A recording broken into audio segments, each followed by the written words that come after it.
Hi, welcome to Bruce C TV. I'm your host, Bruce C, and I'm here with my little sister Barb, Barbie, Auntie Barb, Bamsy. She's got a lot of nicknames like we all do in Lions. Yeah. And speaking of Lions, that's what we're here to talk about. We're here to talk about growing up in our town. One of many stories. We're going to get one out now that's, pretty interesting. First of all, I'll preface the story by talking a little bit about our town. I think Lions growing up was a very diverse community. I can't say that it was racially diverse like we think of today, but it was very diverse because we had a lot of bars, we had a lot of strip clubs, we had a lot of decent amount of churches, and we had an eclectic mix of people in a different way, I guess. For example, we had our neighbors who was a single. She was a teacher forever and married, not single. She was married. She was a no teacher. Children. But she had her kids were her Siamese cats. She had probably at least six Siamese cats. They had their own bedrooms. And they would perch in the front picture window, and when we'd walk to school back and forth, they were just staring right at you. Always. They were creepy. Yeah, they were creepy. But. And then we had our Mexican neighbors who are second generation from Mexico. Their grandpa came here, and he had a shoe repair shop in Little Village, and I have a great story about that to come.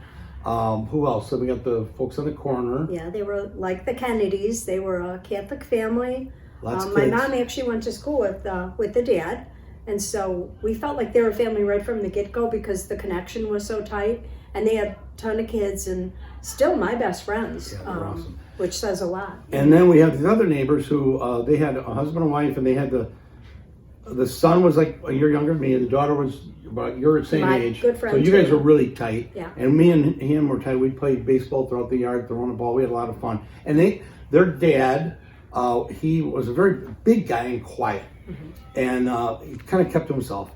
But he worked for one of these large manufacturing companies that you know that you say the name of it, and everybody knows. Okay, a lot of guys work there. That's where he worked. And he was pretty eclectic in his own right. He was a big coffee drinker, but yeah, we would get in the car. He would say it's time for coffee, and we'd go to White Castle. He'd only have White Castle coffee. And he'd get probably like 8 cups of coffee and 3 creams, 3 sugars. I remember it because we'd have to go in and order it for him, and then we got to get a milkshake, on the way out. But he loved country music, and he would play it in the car, and you'd have to guess who the artist was, and he really was disappointed if you couldn't remember who the artist was. So it was fun. It was different. Contrast to that was his wife. Yeah, totally opposite. Totally opposite. She had a full-time job as a waitress or a server. Yeah. At one of the nicer strip bars in our town. Yeah. And that was her gig. That was her job. And that's the way it was. So anyhow, it's summertime. One summertime comes along, and I think you got the invitation. Yeah, my girlfriend comes over and she says, "Hey, my family's doing a company picnic. Yep, company picnic. Bruce and, you're welcome to come with Bruce and company picnic. It'll be fun. It's Sunday," which was the next day. I asked your mom. So I ran home and asked Mom. Mom's like, "Sure, no problem," So Bruce and I were delighted to go. Company picnic. Oh, we're going to have fun. Yeah, this big company. They got all, it's a big company, manufacturing company that they work for. So get some cool stuff, and... we thought it'd be pretty crazy and fun. It was crazy. Well, it turns out that it's at this beautiful forest preserve, and they got the little pavilion right with the roof on it and the stone pillars, and inside, underneath though, instead of having all the grills and where you think you'd have your grills and hot dogs and hamburgers and stuff, this had a huge bar, and it was a bar, like it was a blowout bar.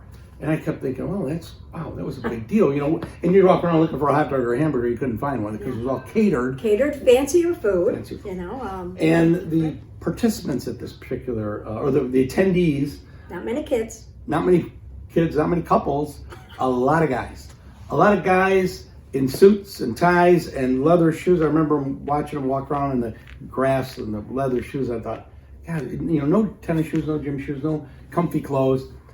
They drank, smoked cigars, and gambled. They played cards, and they sat there. And what did we do? There weren't many games. I kept thinking there'd be balloons or, I don't know, baseball or something. Well, there was a bat and a ball. I think we had a 6-inch softball. But there wasn't many kids even to get a game going. No. I mean, it was different. It was really different. So we were still Disappointed a anticipating, little. yeah, but we still were anticipating that Always something hopeful. exciting was going to happen. Yeah. And our anticipation was nowhere near the anticipation that all the men at this event was having, right? Yeah. I mean, You could feel the anticipation in the air, and mine as they're was gambling, they're different. getting louder and Yeah. louder, and they're getting excited, more excited. And so sure enough, eventually, as the afternoon wears on, we see this black limousine pull into the forest preserve, and it starts winding its way towards us. And we're in the woods, it Yeah, just big grotto pavilion area, right? And I remember kind of watching, just drop the bat or the ball or whatever, and thought, what the heck is this? So, go on, you run with this. So it was kind of like a red carpet rolled out. The door, opens, and this woman, the only one to get out is this woman, dressed to the nines, tight-fitting dress, stiletto heels, big heels, flashy Tight red skirt. nails. Big I think she hair. had red hair, Yeah. big hair. Big hair. But that wasn't the wasn't big- the only big part. Va-boom, I mean, She was Yeah. bam, like out there. Yeah. And it's this dress, this, and then this dress, and they were crazy. they went up. Yeah, These you guys knew the swarmed. party arrived, from their party. Their anticipation Yeah. was fulfilled. Yeah. And to be quite honest, it definitely made the party, the picnic much better for me too. I thought it was pretty cool. I'd be like 10. Your mouth 11 was years open, old. like, ah. Like, whoa, what is this? Well, obviously we, soon realized, I don't know if we were ever really, nobody ever realized it wasn't his manufacturing company picnic. It was her company picnic. It was obvious. It was the mob guys. Yeah, all those guys who owned all the strip bars. Yeah.